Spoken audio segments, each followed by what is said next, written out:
¿Qué onda, Martenot? Orientalismo es un concepto que nos ha aportado el escritor palestino Edward Said para referirse a una aproximación a Oriente distorsionada, sobre todo desde la visión europea y desde una visión también colonizadora. He decidido en este video explorar ese imaginario orientalista, sobre todo en la música de Europa de los siglos XVIII y XIX. Espero que también a partir de esta exploración y de cómo evidenciar que la construcción de este imaginario orientalista musical es artificial, es inventada, también podamos tener una mirada pues más crítica hacia lo que entendemos por ese mundo de Medio Oriente.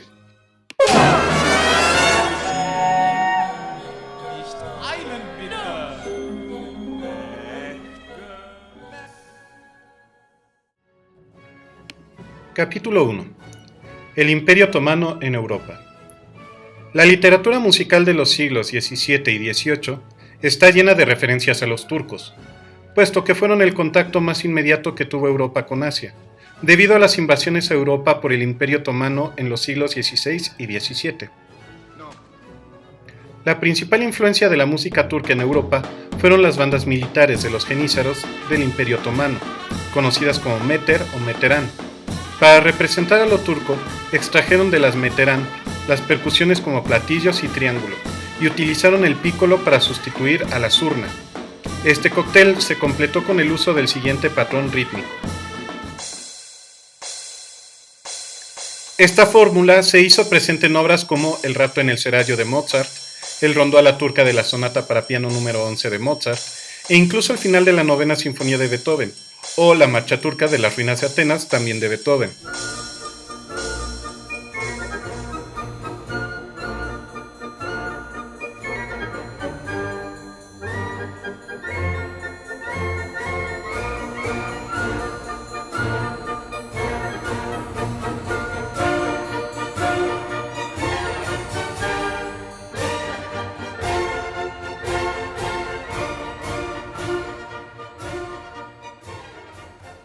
Sí, esa es la vestimenta tradicional turca. Sí. Esta fórmula quedó como paradigma del orientalismo, al menos durante toda la primera mitad del siglo XIX, incluso en obras orientalistas que no tienen nada que ver con el Imperio Otomano. La ópera El Califa de Bagdad de Boieldieu es uno de los primeros ejemplos de esta práctica en el romanticismo. Si tienen nociones básicas de geografía, entenderán que Bagdad no está en Turquía. Conforme los platillos se van integrando a la orquesta sinfónica, el triángulo será el instrumento que represente lo oriental. Prácticamente no hay compositor que haya querido sonar oriental en la primera mitad del siglo XIX que se salve de este cliché. Incluso en la segunda mitad del siglo XIX seguía siendo un recurso frecuente. Pero el cliché más poderoso del orientalismo aún estaba esperando el momento justo para salir a la luz.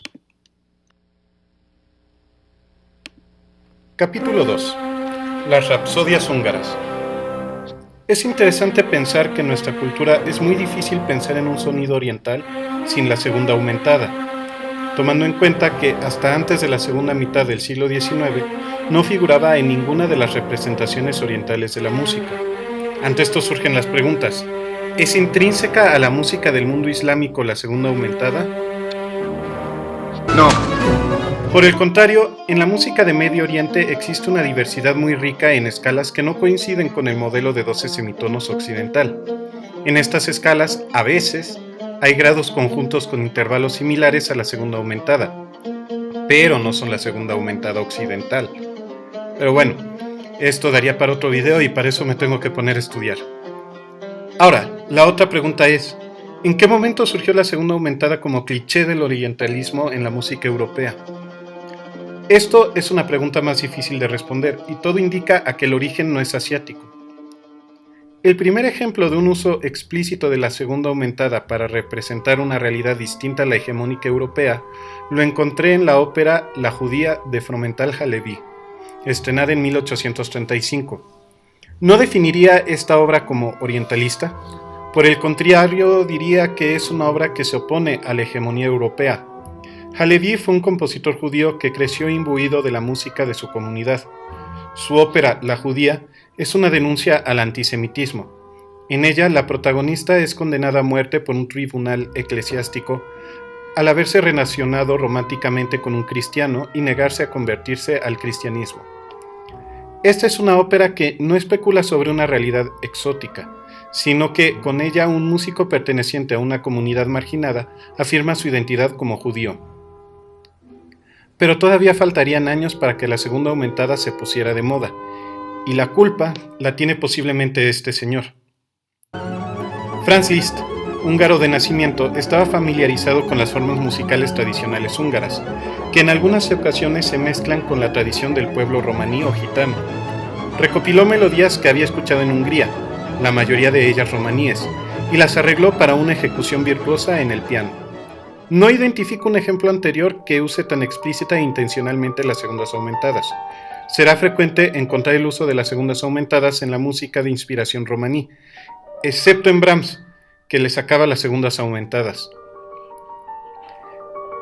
En algún momento de la historia de la música que no identifico, las segundas aumentadas fueron transferidas del imaginario de lo gitano al imaginario oriental.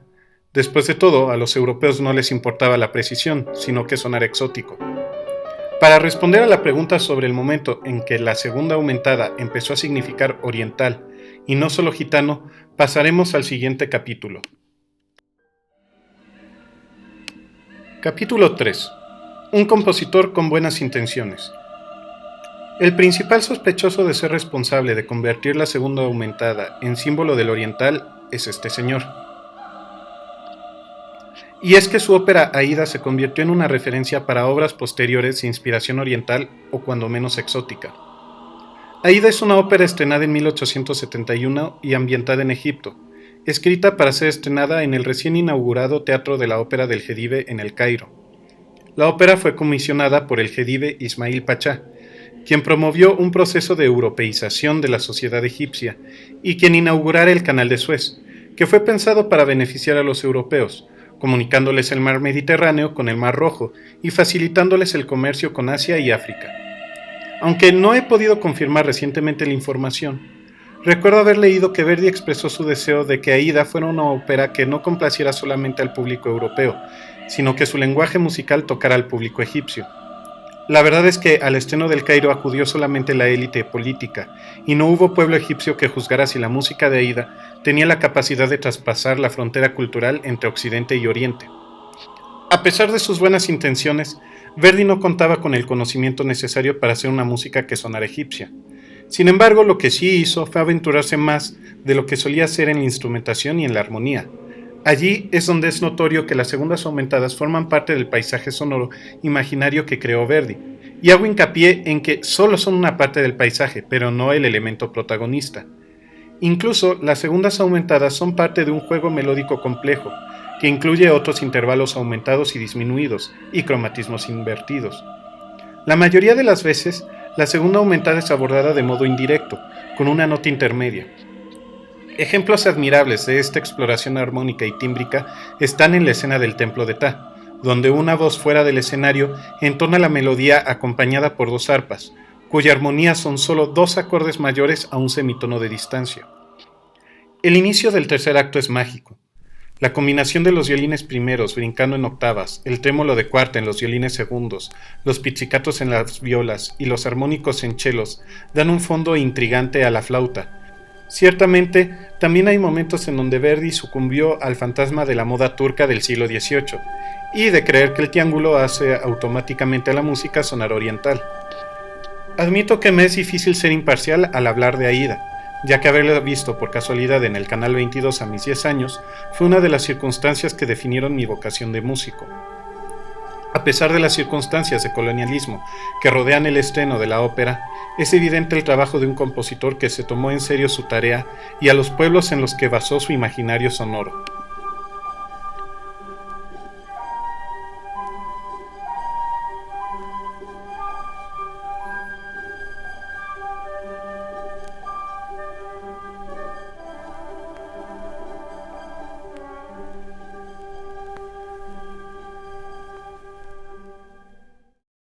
Capítulo 4. Un ejemplo de orientalismo vulgar. En contraposición con Aida, aparece uno de los momentos más célebres del orientalismo musical del siglo XIX, cuyo efectismo calculado y abuso de clichés convierte a la pieza en una caricatura de pésimo gusto de Medio Oriente. Estoy hablando del Bacanal de Sansón y Dalila de Saint-Saëns, ópera estrenada 6 años después de Aida. Saint-Saëns, un músico muy talentoso, sabía conjuntar todos los elementos necesarios para provocar en el público la reacción que él quería provocar. No dudo que el Bacanal de Sansón y Dalila haya tenido tanto éxito que es el responsable de asegurar el lugar de la segunda aumentada en el imaginario oriental de la música. En el Bacanal se conjuntan las bandas de los jenízaros turcos, con sus triángulos y platillos, y la segunda aumentada, que no pudo sobreexplotar más Saint-Saëns. Incluso utiliza castañuelas, que para su momento ya estaban completamente identificadas con el imaginario musical de lo español. Sin tener el mínimo cuidado con que lo español no tiene nada que ver con los filisteos, utiliza castañuelas como una herramienta para incrementar exotismo. El Bacanal de Sansón y Dalila no es otra cosa que la exploración morbosa del imaginario sobre Medio Oriente. Y si creen que soy muy duro con Saint-Saëns, contextualicemos la ópera. Se basa en el libro de los jueces del Antiguo Testamento. La historia es muy conocida. Narra los conflictos entre los judíos y los filisteos. Sansón se deja seducir por Dalila y es tomado como prisionero por los filisteos. En el último cuadro de la ópera, Sansón presencia un culto pagano en el templo de Dagón en Gaza. Si bien esos elementos son parte del relato original bíblico, Saint-Saëns explota la visión de los filisteos como salvajes e inmorales. En el contexto de finales del siglo XIX, donde los imperios europeos se expanden a Asia y a África, y donde la narrativa de los orientales como salvajes justificaba la dominación sobre esos pueblos, termina siendo la representación de Saint-Saëns todo menos inofensiva. Lo bueno es que ya superamos eso. This is not a clash of civilizations. It's a clash between barbarism and civilization.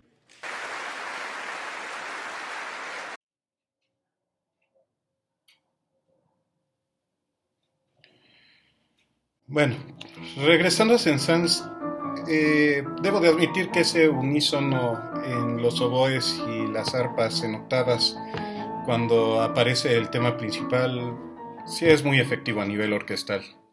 Capítulo 5. Orientalismo en un mexicano que se creía francés. Hablar de este tema implica la conjunción de dos colonialismos, el colonialismo en Latinoamérica y el colonialismo orientalista. En el siglo XIX en México, los compositores de la formación tradicional aspiraban a modelos musicales europeos. Muy pocos tenían acceso a una formación musical completa, y quienes la adquirían pertenecían a clases privilegiadas, como es el caso de Ricardo Castro, quien era hijo de un diputado, y tuvo, entre otras facilidades, la de viajar a Europa para impregnarse de la cultura musical del continente. Vamos, era un whitezican. No obstante, no deja de ser interesante poner un momento la mirada en una expresión de orientalismo tan sui generis como la que podría venir de un mexicano, por más francés que se creyera. La leyenda de Rudel es la última ópera de Ricardo Castro, escrita en 1904. Tal vez es su mejor obra. Musicalmente tiene momentos admirables, a pesar de lo gastado de los clichés en su libreto y el poco interés del libretista por representar Trípoli de un modo medianamente realista. Rudel es un trovador francés que escucha hablar de una condesa en Trípoli, actualmente en Líbano, y se obsesiona por ella. Le envía poemas de su puño y letra y le envía canciones de 440. Se embarca con los cruzados para conocerla y llega a Trípoli moribundo, y cuando muere, la condesa le dedica unos funerales con los más altos honores. La ópera está en francés, y la partitura tiene una alternativa para cantarse en italiano, porque desde luego no es una ópera para ser escuchada por los mexicanos, sino una ópera en donde Castro pretende demostrar que puede ser europeo. En fin, vine a hablar de música, sin embargo no creo banal contextualizar la música con las contradicciones de sus circunstancias. Creo que no hay mejor momento en el romanticismo mexicano que el intermezzo oriental de la leyenda de Rudel. Allí Castro intenta llevar la música más allá de los elementos musicales de la música de salón que se solía escuchar en México. Intenta construir un imaginario sobre algo que no conoce. Y creo que es lo que hace mágico ese intermezzo, el imaginario oriental, creado por un mexicano. Desde luego, Castro contaba con las referencias icónicas del orientalismo europeo, desde Mozart hasta Saint-Saëns, pero su música delata algo maravilloso. Castro no es europeo. Si lo fuera, Su música se ajustaría más a los cánones europeos, pero como no lo es, construye una fantasía nueva, influida por Europa, sí, pero construida desde México. Por eso me encanta el intermezzo oriental, porque aporta al orientalismo europeo un nuevo imaginario. Tal imaginario me hace pensar en las danzas de los moros de Michoacán, en donde desde un imaginario mexicano se adapta la narrativa de la reconquista cristiana de los territorios ocupados por los moros en España, en un imaginario de los moros indirecto, construido desde las referencias aportadas por los misioneros, pero imaginado por los indígenas de Michoacán.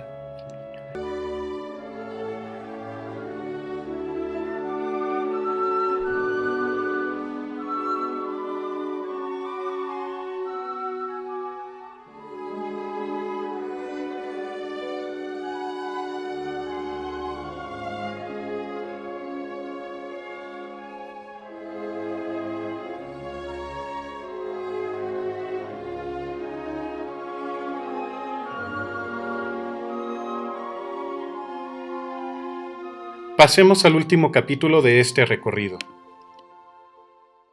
Capítulo 6. Las dos Sherezadas. Si bien es muy criticable el orientalismo colonizador que mira a los otros pueblos como inferiores, creo que es posible encontrar un valor en el orientalismo musical si lo juzgamos desde la capacidad de crear ficción, de crear paisajes imaginarios. Sería hipócrita de mi parte negar que desde niño he experimentado fascinación por los imaginarios orientalistas. De hecho, más cuando era niño que ahora. Aunque debo recordar que el imaginario oriental me viene en gran parte de un imaginario europeo que instrumentaliza las imágenes orientales para deleite, a veces perverso, del imaginario occidental, no puedo evitar fascinarme por el imaginario oriental que ya forma parte de mi propio imaginario. En la cumbre de la expresión de la fantasía humana está esa enorme colección de cuentos que conocemos como las 1001 noches. Creo que es muy difícil sustraerse a la fascinación que ejercen esos cuentos. No sé qué persona haya tenido tiempo de leerlos todos. Sumergirse en las 1001 noches, sabiendo que su contenido no se agota, crea incluso nuevas ficciones. Uno fantasea sobre las posibles fantasías contenidas en la colección a las que no tiene tiempo de acceder. Lee los títulos y se pregunta qué contendrán. Los cuentos son un intrincado laberinto en donde dentro de cada cuento hay otros más y a veces dentro de esos otros cuentos hay otros. Por esa y por muchas razones, siempre he tenido a las 1001 noches como la expresión perfecta de la fantasía humana. Hay dos obras musicales que, si bien no están exentas de prejuicios y otras implicaciones negativas, son obras en cuyo discurso domina más la construcción de paisajes imaginarios que las dinámicas colonizadoras. Ambas están inspiradas en las 1001 noches. La primera es la célebre Sherezada de Rimsky-Korsakov.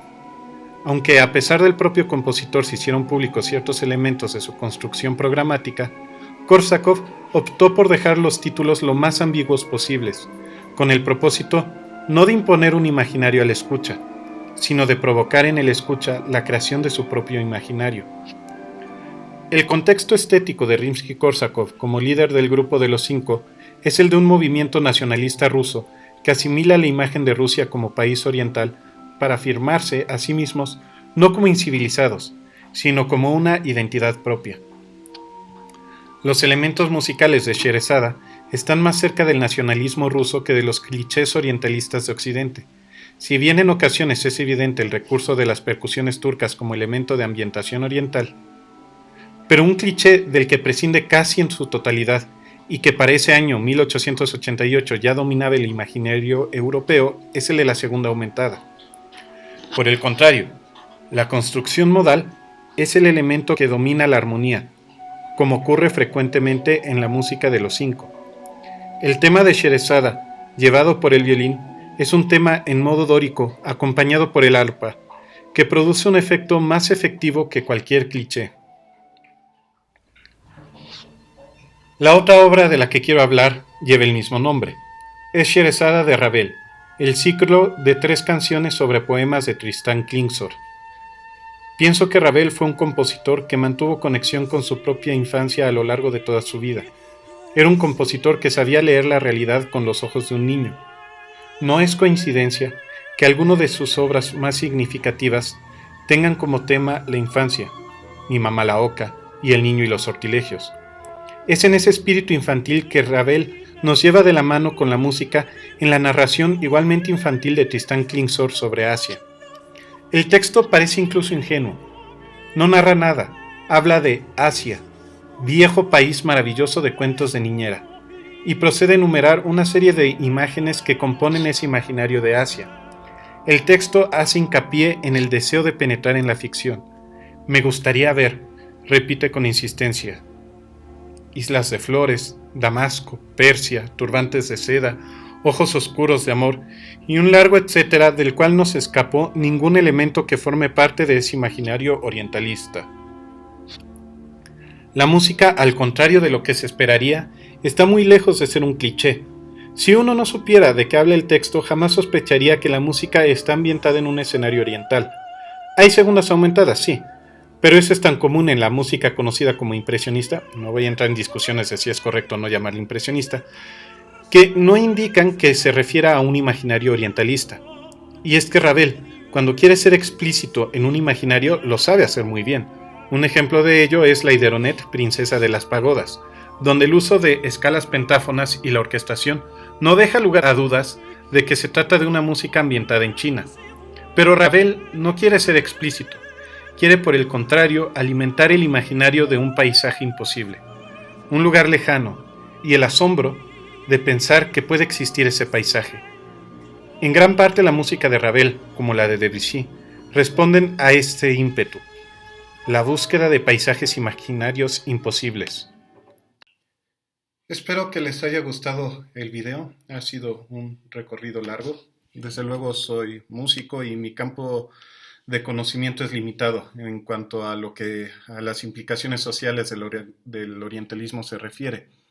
Sin embargo, este recorrido me ha ayudado a esclarecer preguntas propias sobre el imaginario oriental en la música europea y el imaginario oriental en general, por lo que igualmente espero que a ustedes les haya aportado algo.